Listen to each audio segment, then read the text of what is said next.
The space station called the Iron Bridge hung quietly in the dark sky near the edge of Valdric space. It was a big old station that humans had built many years ago. Ships came and went every day. Traders, soldiers, and diplomats all passed through.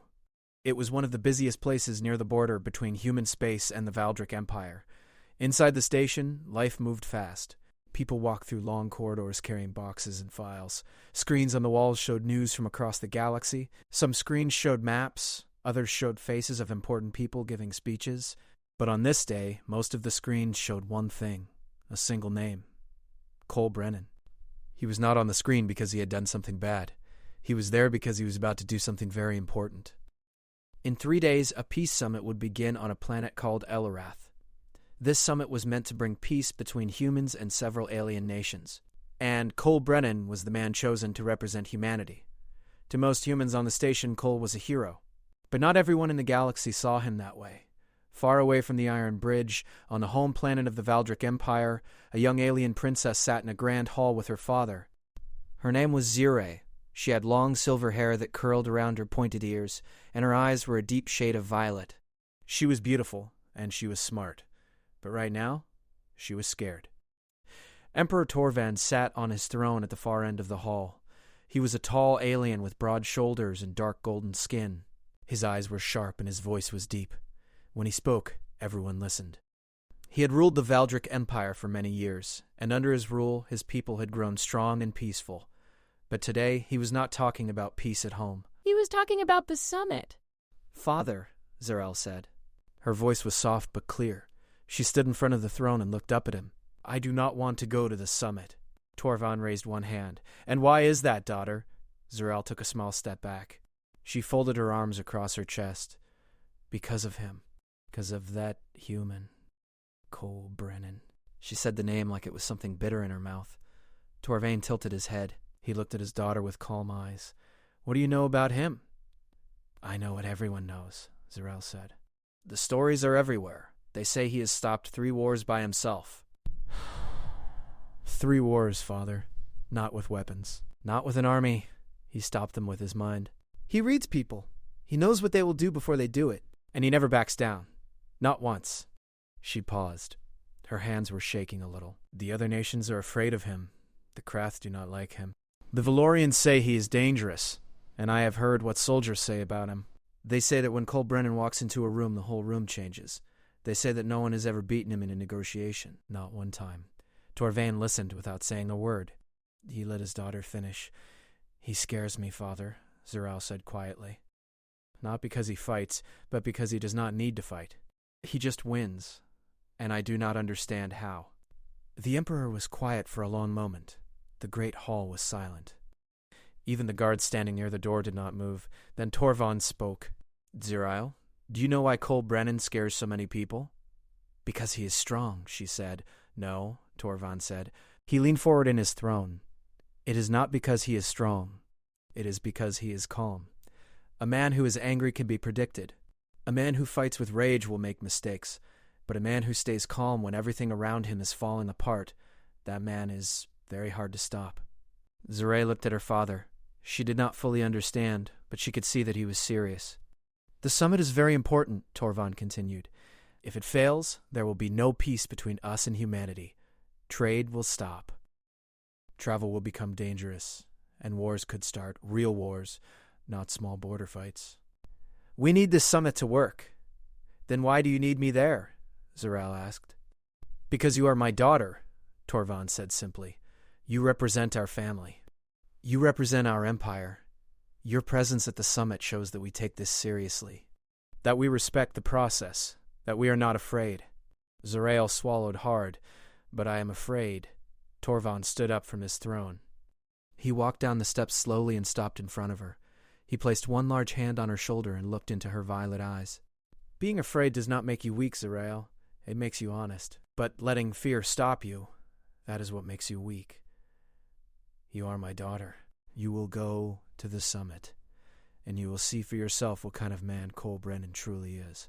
Zirae said nothing. She nodded, but inside, her heart was beating fast. Back on the Iron Bridge, Cole Brennan sat alone in a small room near the docking bay. The room was plain, just a table, a chair, and a screen on the wall. He was reading files on the screen. Reports about the Valdric Empire. Reports about the other nations that would be at the summit. He read slowly and carefully, the way someone reads when every single word matters. Cole was not a big man. He was average in height, with brown hair and quiet brown eyes.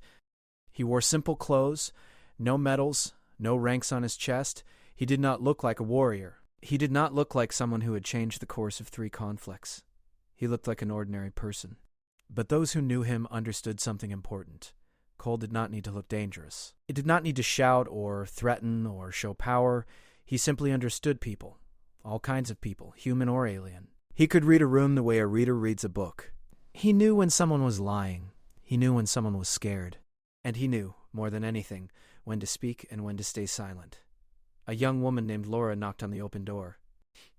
She was part of the diplomatic team and carried a tablet in her hand.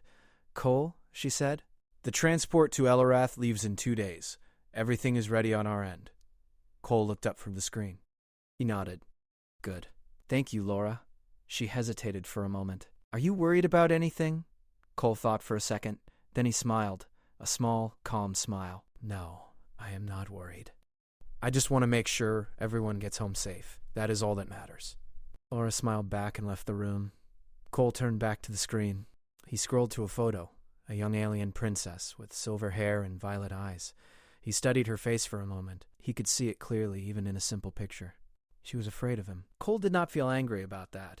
He did not feel proud. He simply felt a quiet sadness, because he knew that fear was the one thing that could break a peace before it even started. And his job, the only job that mattered to him, was to make sure that did not happen. He closed the file and leaned back in his chair. In 2 days, he would meet Zarel face to face, and when he did, he would do what he always did. He would simply be himself. The planet Elarath was not like any place Cole Brennan had seen before. It was a small planet, but it was beautiful. The sky was a soft shade of blue and pink at the same time, like someone had painted it by hand. The land was covered in tall green trees with silver leaves that moved gently in the wind. Rivers ran through the valleys, and the water was so clear that you could see the smooth stones at the bottom. Elarath was a neutral planet. No nation owned it. No empire controlled it. It had been chosen for the summit because everyone could come here without feeling like they were on someone else's ground. It was fair, and fairness was the one thing that all nations agreed on. Cole stepped off the transport ship and onto the landing platform. The air was warm and fresh. He took a deep breath and looked around. Other ships were already there. Big ships, small ships, ships of different shapes and colors from different worlds. Diplomats and guards were walking across the platform in all directions. Some of them were human, many of them were not. Cole carried a single bag over his shoulder. He did not carry weapons. He did not wear armor. He wore simple dark clothes and a plain jacket. A few of the alien diplomats glanced at him as he walked past. Some of them looked away quickly. Others stared a little longer than they should have. They knew who he was. Laura walked beside him. She had come with the diplomatic team and was carrying a folder full of schedules and maps. "The opening ceremony starts in 4 hours," she said. "All the leaders and their guests will be there. It will be held in the main hall of the Summit Palace." Cole nodded. "Good. Is there anything I should know before we go?" Laura checked her folder. "Emperor Torvon will be there with his daughter Zirael. She has never been to a summit before." Some of our people think she might be nervous. Cole said nothing for a moment. He remembered the photo he had looked at on the Iron Bridge, the young princess with the violet eyes. He remembered the quiet sadness he had felt when he saw the fear in her face, even in a simple picture. "I will keep that in mind," he said softly. The Summit Palace was a large, open building made of white stone. It had tall windows that let in the soft light of Elorath's sky. The main hall was wide and bright. Rows of chairs were set up facing a raised platform where the leaders would stand. Between the chairs, there were tables with food and drinks. Everything looked clean and calm. Cole took his place near the front of the hall. He stood still and watched the room fill up slowly. Diplomats from dozens of worlds walked in, some tall, some short, some with wings, some with 4 arms. The room was full of different sounds and smells and colors. Then the doors at the far end of the hall opened and Emperor Torvon walked in. He was even more impressive in person than he had looked in reports. He was tall and strong, and he walked with the slow, steady steps of someone who knew that every eye in the room was on him. He wore deep blue robes with gold along the edges. His golden skin caught the light, and his sharp eyes moved across the hall as he walked. Behind him, just a few steps back, walked Zariel. She was smaller than Cole had imagined. She wore white and silver clothes that matched her silver hair. Her violet eyes moved quickly around the room, looking at faces, looking at exits, looking at everything. She held her hands close to her body, and her fingers were slightly curled, the way they curl when someone is trying very hard to look calm, but is not calm at all. Cole watched her. He did not stare. He just noticed. It was what he did. He noticed things. The ceremony began. One by one, the leaders and their guests were introduced to each other. It was a slow process. There were speeches and bows and formal words that sounded important but did not really say much. Cole had been through many ceremonies like this before. He knew that the real work did not happen during the speeches. It happened in the quiet moments after. When it was time for Cole to be introduced, he stepped forward. A tall alien official stood at the center of the platform and said his name clearly for everyone to hear. Cole Brennan, representative of humanity. The room went quiet for just a second. It was not a long silence, but Cole felt it. He felt the way the air in the room changed when his name was spoken. Some of the diplomats shifted in their seats. A few of them looked at each other. Cole did not let any of that show on his face. He simply walked forward, stood in the center of the platform, and bowed his head slightly to the room. Then he turned to face Emperor Torvan. Torvan looked at him with steady, calm eyes. Cole met his gaze without looking away. Neither of them spoke. But in that small moment, something passed between them. A quiet understanding. Two men who had both seen difficult times and had learned to keep their minds clear. Torvan gave a single nod. Cole nodded back. Then Cole's eyes moved, just for a second, to Zariel. She was standing right behind her father.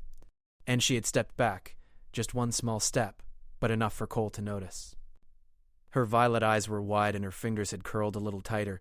She was looking at him the way a person looks at something they are not sure about, something that could be dangerous. Cole did not frown. He did not look away quickly or act like he did not notice.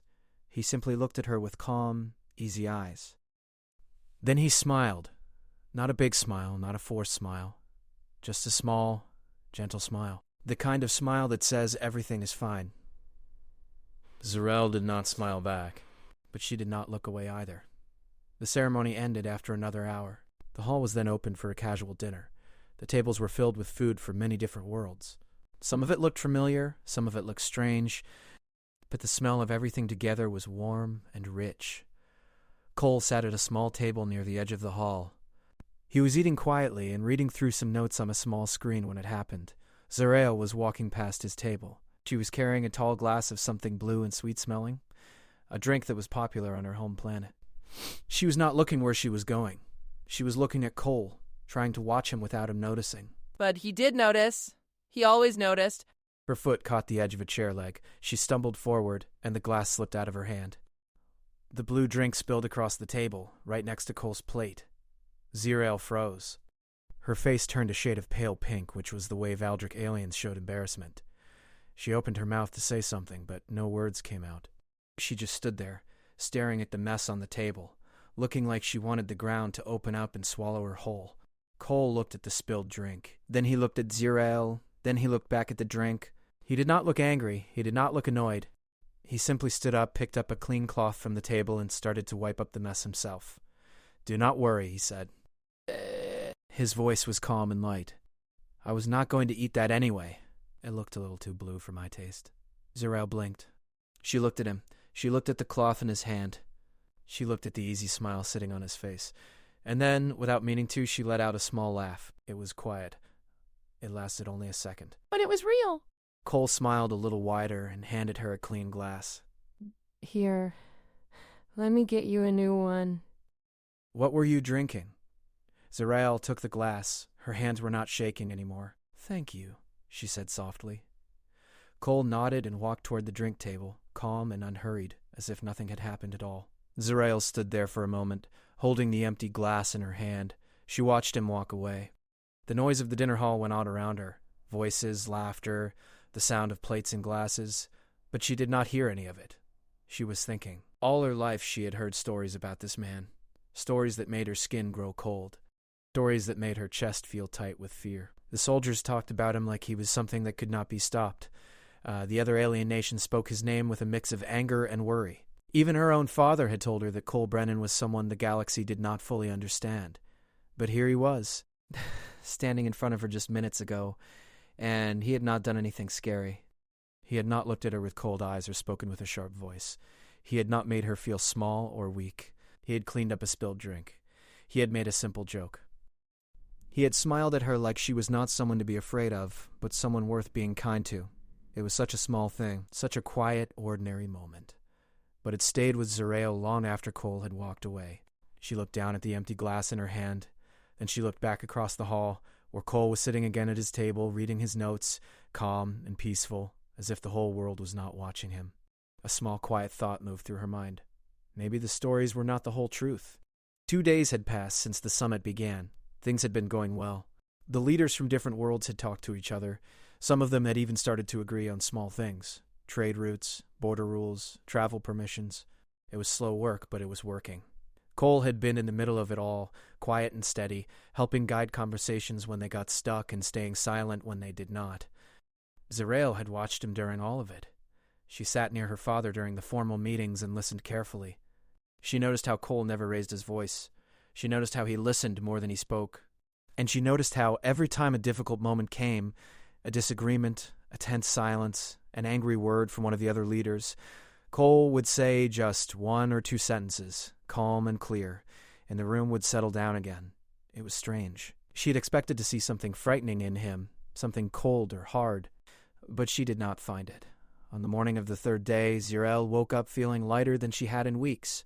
The fear was still there, somewhere deep inside her. But it was smaller now. Much smaller than before. She dressed and went down to the main hall for breakfast. The palace was calm. Sunlight came through the tall windows and filled the room with a warm golden glow. Diplomats from many worlds sat at the tables, eating and talking quietly. Guards stood near the doors, but even they looked relaxed. Cole was at his usual table near the edge of the hall. He was drinking something hot and reading through a stack of papers. Laura sat across from him, going over the schedule for the day. Zerael walked past their table. Cole looked up.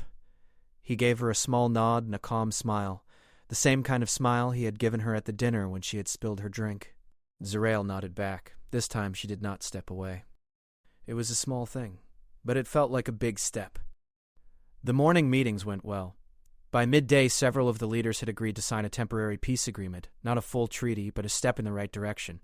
Torvon was pleased. He sat on his chair with his arms crossed and a look of quiet satisfaction on his face. Zerael sat beside him watching the other leaders talk. And then everything changed. It started with a sound, a low, heavy rumble that came from somewhere far below the palace. At first, no one knew what it was. Some of the diplomats looked up from their seats. A few of them frowned. The guards near the doors straightened up and put their hands on their weapons. Then the second rumble came. This one was louder. The floor shook. The glasses on the tables rattled.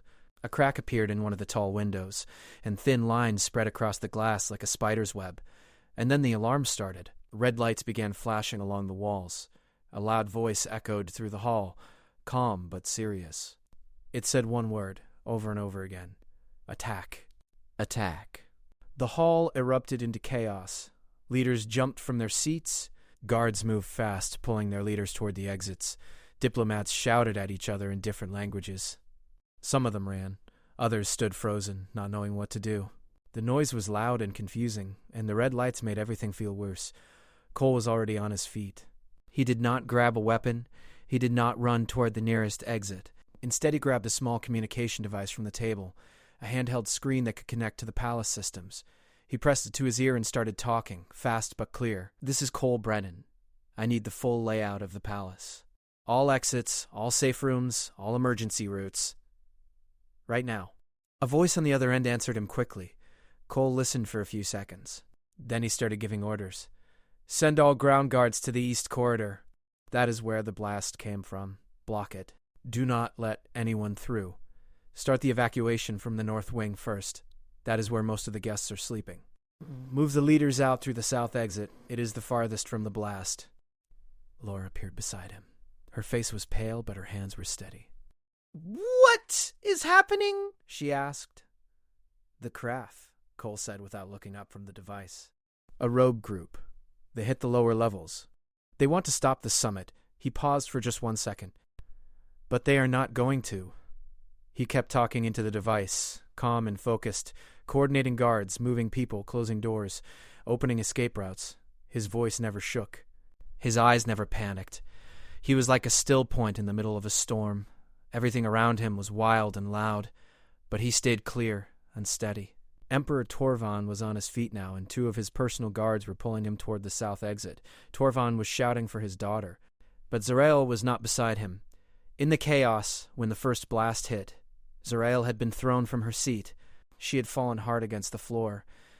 By the time she got up, the hall was full of smoke and noise and running people. She could not see her father. She could not see anyone she knew. The red lights were flashing so fast that it was hard to see anything at all. She ran. She did not know where she was going. She just moved away from the smoke and the noise. She turned down a corridor, then another, and then another. The palace was big, and in the smoke and the flashing lights, every hallway looked the same. After a few minutes, she stopped. She pressed her back against a cold wall and tried to breathe. Her heart was beating so fast that it hurt. Her hands were shaking badly. The smoke was thin here, but she could still hear the alarms and the distant sounds of shouting and another explosion somewhere deep below. She was alone. Cole found her 4 minutes later. He had been tracking the palace layout on his device the whole time. He had seen where the cameras went dark. He had seen which corridors were blocked. And he had noticed, in the middle of all the chaos, in the middle of coordinating an evacuation for hundreds of people, the Zerael was not with her father. He moved fast and quiet through the corridors, staying close to the walls. The smoke was thicker in some parts, and the lights were still flashing red. But Cole knew the layout now. He had memorized it in minutes, the way he memorized everything that mattered. He turned a corner and saw her. She was sitting on the floor with her back against the wall. Her knees were pulled up to her chest. Her silver hair was tangled and covered in dust. Her violet eyes were wide and wet. She looked small. She looked scared. She looked like someone who had almost given up hope. Cole walked toward her slowly. He did not run. He did not want to frighten her more than she already was. "Zerael," he said. His voice was soft and calm, like the voice of someone talking to a frightened child. She looked up at him. For a second, the old fear came back into her eyes, but it was weaker this time, much weaker than before. "Cole," she whispered. "It is okay," he said. He knelt down in front of her so that they were at the same level. "I know where your father is. He is safe. He is waiting for you at the south exit. I am going to take you there. You are going to be fine." Zerael nodded. She tried to stand up, but her legs were shaking too much. Cole held out his hand. She took it. He pulled her up gently. "Stay close to me," he said. "Do not let go." They started moving. Cole kept one hand on Zerael's and used the other to hold the communication device. He guided her through the corridors, turning away from blocked paths and moving toward the ones that were clear. His steps were calm and steady, like he had walked this path 100 times before. Then a loud crack echoed above them. A large piece of the ceiling broke loose and started to fall. Cole moved fast. He stepped in front of Zerael and used his body to shield her. The debris hit his back and his shoulders hard. He did not fall. He did not move. He just stayed there, covering her, keeping her safe, until the dust and the noise settled down. When it was over, he turned back to her. There was dust in his hair and a small cut on his arm where a sharp piece of stone had caught him, but he was smiling. That same calm, gentle smile she had first seen at the dinner table.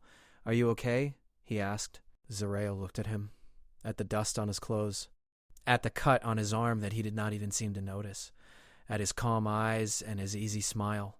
She looked at the man who had just put his own body between her and danger without thinking twice, without hesitation, without asking for anything in return.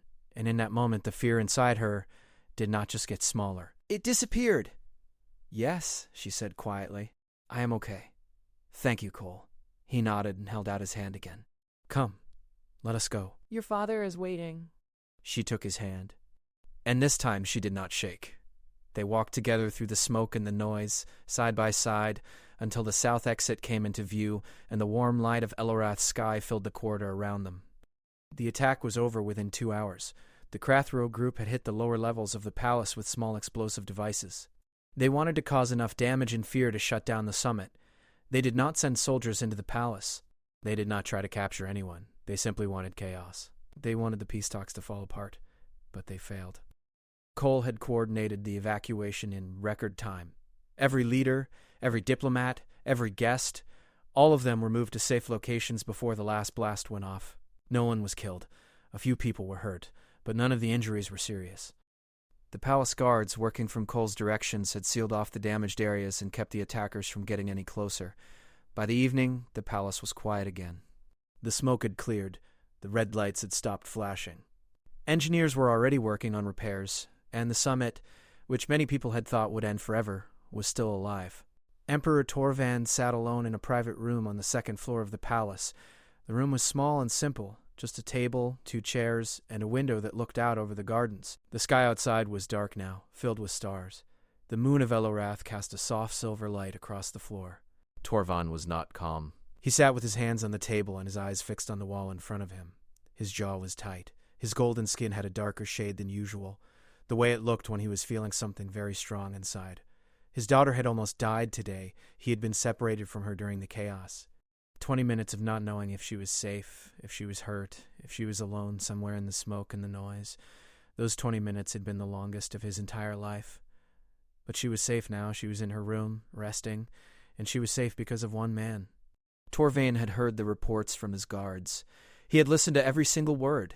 He knew exactly what Cole had done during the attack, how he had grabbed a communication device instead of a weapon, how he had coordinated the evacuation for everyone in the palace, how he had found Zirael alone and frightened in one of the corridors, how he had guided her to safety, and how he had used his own body to shield her from the falling debris. Every detail. Torvan had heard every detail, and now he wanted to hear them from Cole himself. A knock came at the door. Torvan looked up. "Come in," he said. The door opened and Cole Brennan walked in. There were small cuts on his arms and dust still caught in his hair. He wore the same simple clothes he had worn that morning, now torn in a few places. He did not look like a hero. He did not look like someone who had just saved dozens of lives. He looked like an ordinary man who had had a very long and difficult day. Cole stopped in front of the table and gave a slight bow of his head. "Emperor Torvan, you wanted to see me." "Sit down," Torvan said. His voice was not harsh, but it was firm. Cole sat down in the chair across from the Emperor. He placed his hands on his knees and waited. He did not fidget. He did not look around the room nervously. He simply looked at Torvan with his calm, steady eyes and waited for the Emperor to speak. Torvan studied him for a long time. He looked at Cole's face, at his eyes, at the way he sat, relaxed but alert, like someone who was always ready, but never tense. Torvan had seen many warriors in his life, many leaders, many men who carried power and knew it, but Cole did not carry himself like any of them. He carried himself like someone who did not think about power at all. "Tell me what happened today," Torvan said at last. "In your own words." Cole nodded. He spoke clearly and simply without any extra words. He explained how he had heard the first blast and grabbed the communication device. He explained the evacuation plan he had put together, which exits to use, which corridors to block, which areas were safe and which were not. He explained how he had noticed that Zuriel was not with her father and had gone to find her. "I found her in one of the east corridors," Cole said. "She was alone. She was scared. I took her hand and guided her to the south exit. On the way, a piece of the ceiling fell. I covered her so that it would not hit her." He said it simply, like it was a normal thing to do, like anyone in the same place would have done exactly the same. Torvan listened without moving. When Cole finished, the Emperor was quiet for a while. The room was very still. The only sound was the soft wind coming through the open window from the gardens outside. "You coordinated the evacuation of the entire palace," Torvan said slowly. "Every exit, every corridor, every person, hundreds of lives. And in the middle of all of that, you stopped to find my daughter." "Yes," Cole said. "Why?" Cole looked at the Emperor. He did not hesitate, and he did not look away. "Because she was alone, and she was scared, and no one should have to be alone and scared in a moment like that. Not if someone can help." He watched the way Cole said those words, not with pride, not with drama, not with any wish to impress. He said them the way someone says something they truly believe, something that is as simple and natural to them as breathing. The Emperor leaned back in his chair. He crossed his arms and let out a long, slow breath. "I have seen many warriors, Cole Brennan," Torvan said. "Strong men, brave men, men who fight for honor, men who fight for glory, men who fight because it is all they know how to do." He paused and looked at Cole with sharp, searching eyes. "But I have never seen a man who fights for nothing, a man who asks for nothing in return, a man who simply does what is right because it is right." Cole said nothing. I just listened. Now I understand, Torvald continued. He looked at Cole with new eyes that had seen something they had not seen before. Now I understand why the galaxy fears you. It is not because you are violent. It is not because you are clever or cunning or dangerous. It is because you are someone who will always choose to protect, no matter the cost, no matter who is watching, no matter what you get in return. He uncrossed his arms and placed both hands flat on the table. That kind of man, Torvald said, is the most powerful man in any room. Not because of what he can destroy, but because of what he will never let be destroyed. Cole held the Emperor's gaze. He gave a slow nod. I am just doing my job, Emperor Torvald. Nothing more. Torvald almost smiled. Almost. No, he said quietly. It is more than that, and I think you know it. The two men sat in silence for a moment. It was not an uncomfortable silence. It was the kind of silence that comes when two people understand each other without needing to say another word. Then Torvald spoke one final time. You have my gratitude, Cole, not as an emperor to a diplomat, but as a father to the man who saved his daughter's life. I will not forget this, not ever. Cole bowed his head. Thank you, Emperor Torvald. Torvald nodded and waved his hand gently. You may go now. Get some rest. You have earned it. Cole stood up, gave one last nod, and walked toward the door. He opened it and stepped out into the dark corridor. He did not see Zerael, but she was there. She was standing just around the corner, close enough to have heard everything that was said inside the room. She had come to check on her father after the long and painful day. She had heard Cole's voice and stopped to listen, and she had heard every single word that passed between the two men. She stood with her back against the cool stone wall, her arms wrapped around herself. Her violet eyes were bright, not with fear this time, but with something much deeper.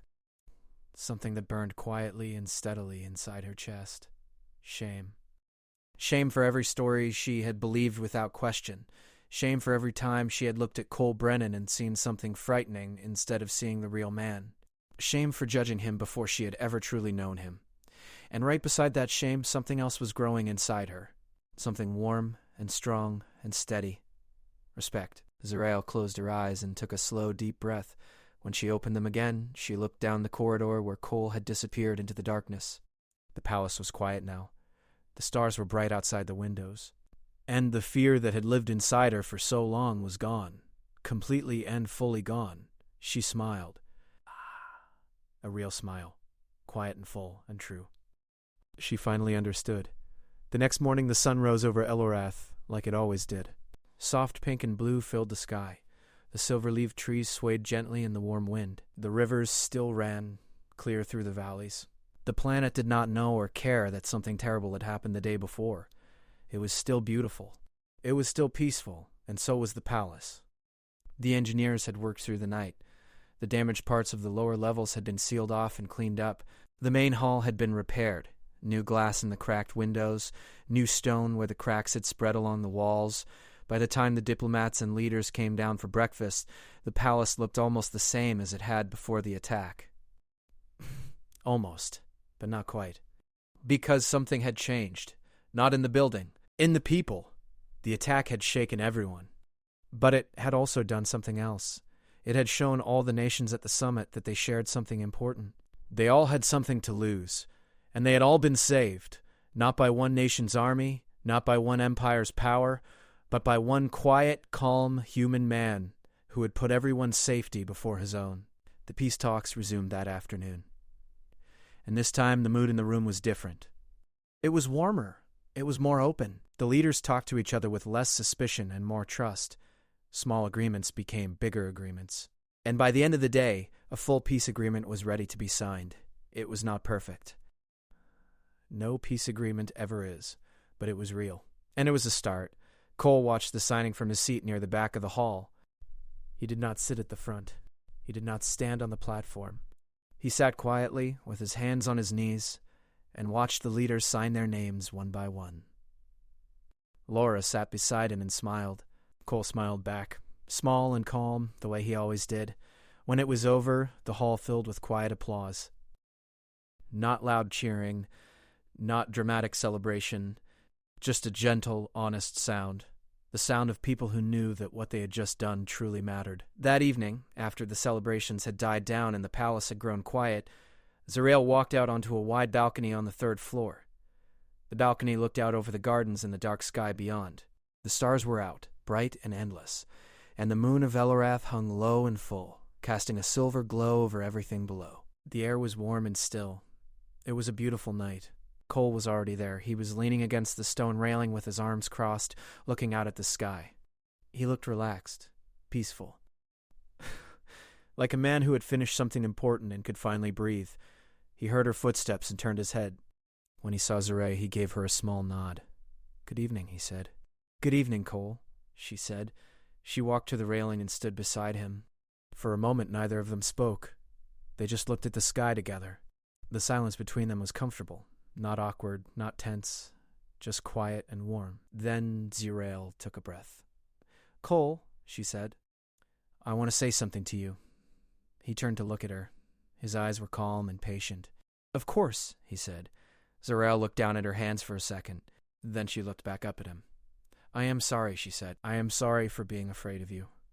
From the very beginning, before I even met you, I was afraid. I heard the stories and I believed them.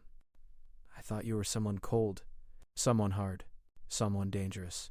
She paused. "But you are not any of those things, and I am sorry that it took me so long to see that." Cole listened to every word. When she finished, he did not look angry or hurt. He did not frown or shake his head. He simply smiled, a warm, honest smile, and let out a small, soft laugh. "Zarael," he said, "you do not need to be sorry. Fear is a natural thing. When you hear stories about someone, and those stories are big and scary, it is normal to feel afraid. You did nothing wrong." He leaned his arms on the railing again and looked back out at the moon. "I will tell you something," he said. "I would rather be respected than feared. Fear does not last very long. It goes away the moment someone sees the truth. But respect, real respect, that stays forever. And what you are feeling right now, that is real." Zarael looked at him. She felt something warm and quiet settle inside her chest. "Can I ask you something?" she said. "Yes," Cole said. "Were you ever afraid? In your life, I mean, before all of this? Before you became someone the galaxy knows about, were you ever scared of something?" Cole thought about it for a moment. He looked up at the stars and a small smile crossed his face, not the calm, steady smile he wore most of the time, but a softer one, a quieter one, like he was remembering something from a very long time ago. "When I was young," he said, "I was afraid of almost everything. I was afraid of the dark. I was afraid of loud noises. I was afraid of talking to new people. I was a very quiet boy. I did not think I was brave at all." Zarael looked at him with wide eyes. She could not picture it, this calm, steady man who had saved hundreds of lives and never once shown fear, being a scared little boy. "What changed?" she asked. Cole thought again. "When I was about 10 years old, there was a big storm where I lived. The wind was loud and the rain was heavy and the power went out in our home. It was completely dark, and I was terrified." He paused. The warm wind moved through the garden below them. My mother found me sitting in the corner of my room, shaking. She sat down next to me and held my hand, and she said something that I have never forgotten. She said, "Courage is not the feeling that you are not afraid.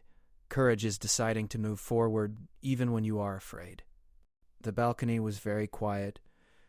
The only sound was the soft wind and the distant rustle of the silver-leaved trees in the gardens below. "After that night," Cole said, "I started to understand something. Being afraid does not mean you are weak. It means you are alive. The brave thing is not to stop being afraid. The brave thing is to keep going anyway, to keep protecting, to keep helping, even when your hands are shaking." Zarael listened to every word. She thought about what he said. She thought about herself, about the fear she had carried inside her for so many days. And she thought about how, even while she was afraid, she had still come to the summit. She had still stood in that hall. She had still watched and listened and tried to understand. Maybe she had been braver than she ever thought. She smiled, a real smile, big and warm and full. It was the first time she had smiled like that since the summit began. "Thank you, Cole," she said softly. "For telling me that," he nodded. "Any time, Zarael." They stood together on the balcony for a little while longer, looking at the stars and the moon and the quiet beauty of the night. Two people from very different worlds, standing side by side, understanding each other without needing many words. The next day, before the delegations began to leave, Emperor Torvon held a final gathering in the main hall. All the leaders and diplomats were there. The hall was bright and warm, and the mood was light. Torvon stood on the platform at the front. He spoke clearly and with strength, the way he always did. He thanked every nation for coming to the summit. He thanked the guards and the engineers and everyone who had helped keep the peace alive. And then he looked at Cole. "There is one more thing," Torvon said. The hall went quiet. Every eye turned to the Emperor. "On behalf of the Valdric Empire," Torvon said, "I would like to offer humanity a permanent seat at the Valdric Peace Council, not as a guest, not as an observer, but as a full member, a true partner. Because humanity has shown, through the actions of one man, that they are worthy of our trust." The hall was silent for a long moment. Then the applause began, slow at first, then louder and stronger. Leaders from many worlds nodded and clapped. It was not just polite applause. It was real and honest and full of meaning. Cole sat in his seat near the back of the hall. He did not stand up. I would be so happy. He did not wave or bow or draw attention to himself. He just sat there, quiet and still, and let the moment belong to everyone else. Laura leaned over and whispered, "That is a very big deal, Cole." Cole smiled. "It is," he said softly. "It really is." 3 days later, Cole Brennan stepped off a transport ship and back onto the Iron Bridge. The station was the same as it had always been, busy, loud, full of people moving in every direction. Nothing had changed here, but something had changed in the galaxy. Cole walked through the corridors with his single bag over his shoulder. He did not stop to talk to anyone. He did not read the screens on the walls. He simply walked, calm and quiet, the way he always did. Just an ordinary man, going home after a long trip, and far away, on the home planet of the Valdric Empire, a young princess with silver hair and violet eyes sat with a group of young nobles in a bright open garden. They were listening to her tell a story. Not the story they had heard before. Not the dark, frightening story about the scary human warrior. A different story. Zurael told them about a man who smiled gently when a young girl spilled a drink in front of him. About a man who grabbed a communication device instead of a weapon when the world around him was falling apart.